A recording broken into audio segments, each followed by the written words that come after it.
بسم اللہ الرحمن الرحیم۔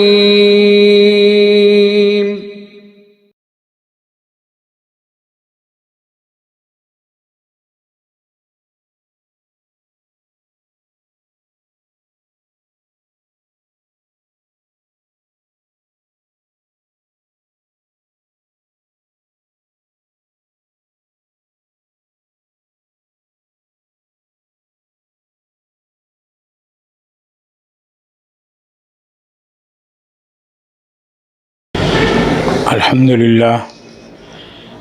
للہ رب العالمین، والصلاة والسلام علی رسول الامین الی یوم الدین۔ اما بعد، قال اللہ تبارک و تعالی فی القرآن المجید، اعوذ باللہ من الشیطان الرجیم، بسم اللہ الرحمن الرحیم۔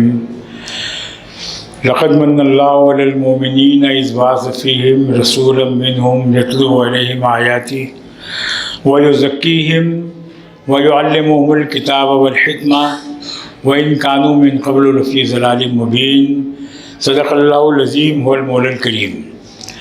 اللہ کے نام سے جو بے انتہا مہربان اور رحم فرمانے والا ہے۔ حاضرین محترم، ہم سب جانتے ہیں کہ رب کائنات نے اس پوری کائنات کو تنے تنہا، بغیر کسی کے کوآپریشن کے، بغیر کسی کے تعاون یا مدد کے پیدا فرمایا۔ اس میں حضرت انسان تشریف لائے، ان کو بھیجا گیا، اور اس کائنات کے نظام کو چلانے کے لیے رب کائنات نے ہر دور میں اپنے پیغمبروں کو، رسولوں کو، میسنجروں کو مبعوث فرماتے رہے۔ آخر میں جناب محمد رسول اللہ صلی اللہ علیہ وسلم اس کائنات میں تشریف لائے۔ اللہ کے نبی صلی اللہ علیہ وسلم نے دنیا کے سارے انسانوں تک رب کائنات کا وہ پیغام جو انسان کو زندگی گزارنے کے لیے ضروری ہے، عملی طور پر پیش فرمایا۔ زندگی کا کوئی بھی شعبہ لیجیے آپ، کوئی شعبہ ایسا خالی نہیں ہے کہ انسان اس میں یہ دیکھے کہ بھائی میں دسترخوان پر ایک برتن میں بیٹھا ہوں اور میرے برتن میں کوئی کمی ہے، میں سامنے والے کے برتن میں دیکھوں گا۔ اس کو اس کی ضرورت نہیں ہے۔ ایک کامل طریقہ، کامل سسٹم آف لائف رب کائنات نے نبی کریم صلی اللہ علیہ وسلم پر نازل فرمایا، اور آپ نے کائنات کے ہر انسان تک اس پیغام کو عملی طور سے پیش فرمایا۔ اللہ رب العالمین کا ارشاد ہے، جو آیت میں نے آپ کے سامنے پڑھی اس کا خلاصہ ہے سورہ آل عمران 4 نمبر پارے کی آیت ہے وہ۔ رب کائنات کا اہل ایمان پر یہ بڑا احسان ہے کہ اس نے انہی میں سے ایک رسول ان کی ہدایت اور رہنمائی کے لیے مبعوث فرمایا، ایک رسول مبعوث فرمایا۔ لقد من اللہ علی المؤمنین اذ بعث فیہم رسولا منہم۔ اور رسول کی ذمہ داری یہ، یتلو علیہم آیاتہ، اللہ کی جانب سے جو آیتیں، جو احکامات، جو قوانین نازل ہوتے ہیں وہ ان کے سامنے اس کی تلاوت کرتا ہے۔ وَيُزَكِّيهِمْ، اور ان کے نفس کا تزکیہ کرتا ہے۔ وَيُعَلِّمُهُمُ الْكِتَابَ وَالْحِكْمَةَ، اور انہیں کتاب اور حکمت کی تعلیم دیتا ہے۔ وَإِنْ كَانُوا مِنْ قَبْلُ لَفِي ضَلَالٍ مُبِينٍ، اگرچہ کہ یہ لوگ اس کے پہلے کھلی گمراہی میں تھے۔ نبی کریم صلی اللہ علیہ وسلم کی نبوت ملنے کے پہلے پورے عرب کا نظام بالکل دھرم برہم ہو چکا تھا۔ کوئی اللہ رب العالمین کی عبادت کرنے والا، پرستش کرنے والا نہیں تھا۔ جس کے جو سمجھ میں آ رہا تھا وہ اس کی پوجا کر رہا تھا، پرستش کر رہا تھا، اس کے سامنے جھک رہا تھا، اس کو اپنا حاجت روا، کوئی پتھروں کی پوجا کر رہا ہے، کوئی انسانوں کی، کوئی خبروں کی، کوئی درختوں کی، کوئی اور نامعلوم کس کی پوجا کر رہا ہے، اس سے منتیں مرادیں مانگ رہا ہے، اس کے سامنے جھک رہا ہے، اس کو اپنا حاجت روا مشکل کشا سمجھ رہا ہے، اسی پر چڑھاوے چڑھا رہا ہے، اور سمجھ رہا ہے کہ یہی ہے جس سے پوری کائنات کا نظام چل رہا ہے۔ ویسے ہی لڑائی جھگڑا، سودی معاملات، زنا،